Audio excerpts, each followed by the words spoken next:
Right, we have here a 1966 Excalibur Roadster. Okay, okay. You said they're from Milwaukee, Wisconsin. They were. Number 58 of the production. Number 58. Okay. And they produced the frame, or they used a frame from someone else. The frame is Studebaker. Studebaker frame. Okay, that sounds. The engine is a 350 Corvette. All right, so it's a 350 Corvette 5.7 from the same era, from 1966. Yes. Oh, all right. Side pipes you got here, and they gave you a safety plate so you wouldn't burn yourself to step into the car. All right. That was an extra. Yeah. That was like, when the guy sold me the car, I said, "Hey, that's an extra. That's very rare." Oh yeah. Well, otherwise I don't see how you can get in or out. Yep. You know, because if no doors. if you had to climb over, you would have burned your leg every time you got in the Makes car. it more rare. All right. All right. And Studebaker. So the whole chassis is Studebaker then. It's just everything's Studebaker. The rear end, the chassis, the instruments. Okay. Yeah. So. The windshield wiper is MGTD. Okay.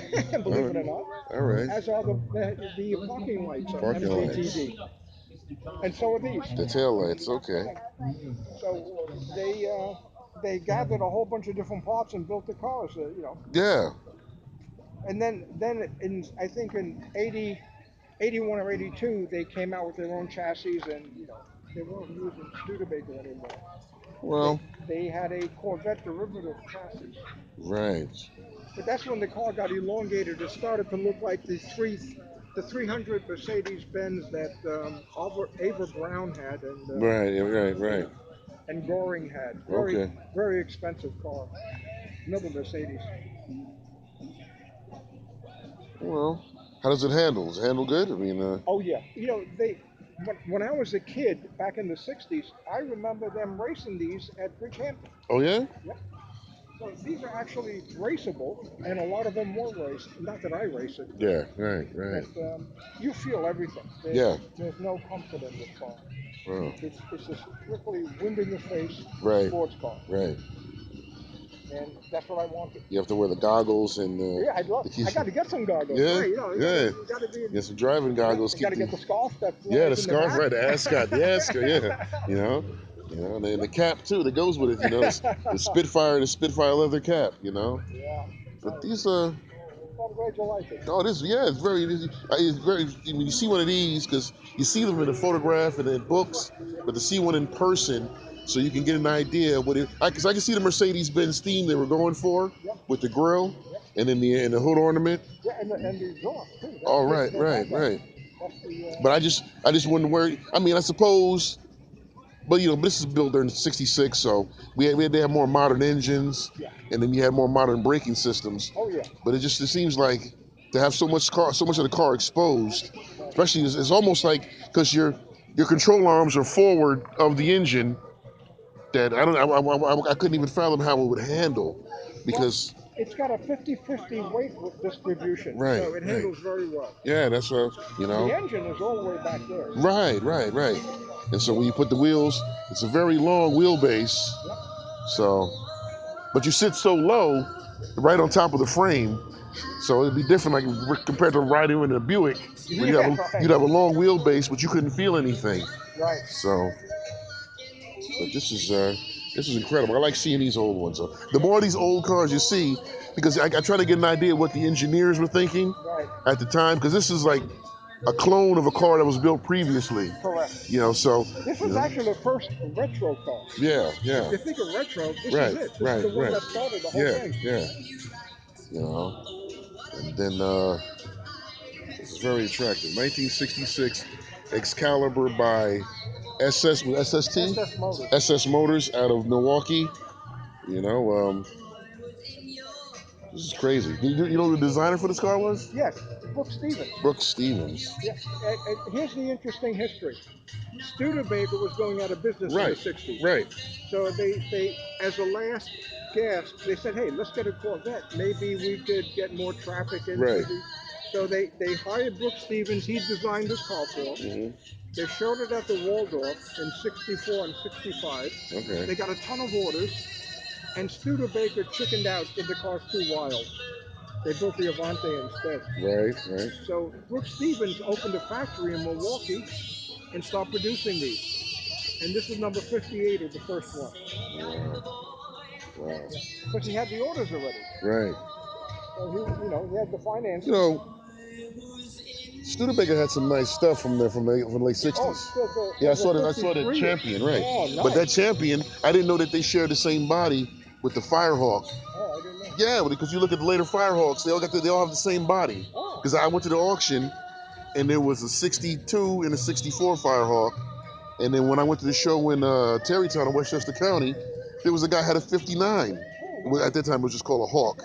And then also there was a '62. It's just the same body. Wow. It's the same body. You know, the taillights are different, but and the grill also. But very attractive cars, especially that Lark Daytona. Well, for the 50s, Right. you think 53, that car's like beautiful Right, compared to right. the tubs Yeah, the had. tubs, the pontoon style that they had, Yeah, but and they're very attractive. But I don't know. As I heard, for Studebaker, the books were cooked.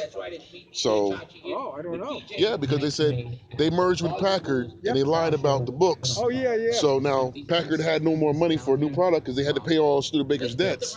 So by the time '58 came around, they were just copying Studebaker's and they just called it wraps.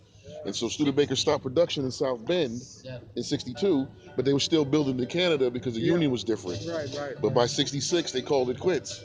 So, but they really made some very attractive cars, though. Oh, yeah, I think so. Well, Brooks Stevens designed a lot of them in the 60s. Right. And Raymond Lowery, who designed that one, was pissed because Brooks Stevens took his design and changed it in the 60s. And there was some kind of like animosity between the two designers. Yeah, I buy that. Because those guys, they it seems like just because they wear those fancy suits, but those guys were cutthroats. Yeah. I mean, the whole story of Chrysler, those guys were, they were at each other's throats. I can see that. Yeah. But then again, these are high stakes. Yeah. Because if you could deliver a winner, you were the man about town. Well, the company was on the chopping block. Yeah. I feel bad they didn't. If they had produced this, who knows? Maybe they would have done well. It's not even this. It's just the other stuff. Because this would have been an extravagant car. You would have had to been a special buyer. But even the regular cars, like I said, that Daytona and that Lark, that was meant for average person. That's an attractive car. Yeah. If they could have made it to the late '60s, the early '70s, I really would want to see what they would have came up with. Well, all the movie stars had this car. Yeah, right. Elvis Presley, right on down to Frank Sinatra, all of them. I guess because hey, I'm a movie star. Yeah. Plus they had all the connections anyway. Yeah. They can get somebody, because a lot of them they had George Barris build them a car. I don't know if you've seen a lot of Barris's creations. Yes. They were hideous. He built a car for Sammy Davis Jr. and he built the same car for Dean Martin.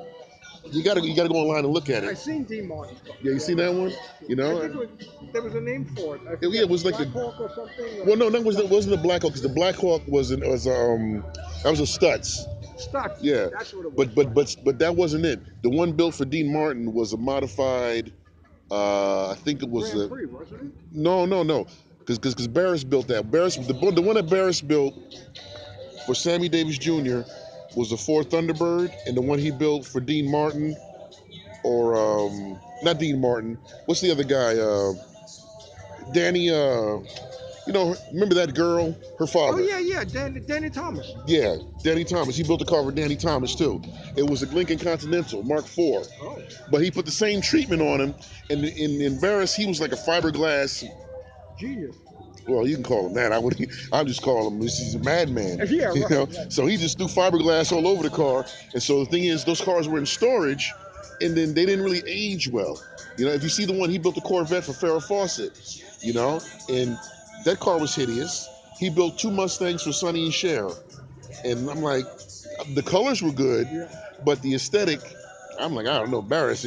Well, it was overdone, but I mean, what he did with it was amazing. Yeah. Now, if you look at the Sammy Davis Jr. car, somebody restored that car because it went to auction. And so they restored the car as best they could, and it looks somewhat tasteful if you can remember how gauche styling was in the 1970s. Yeah. But Barris built a lot of stuff, so You Well, he know, built the Batmobile too. yeah.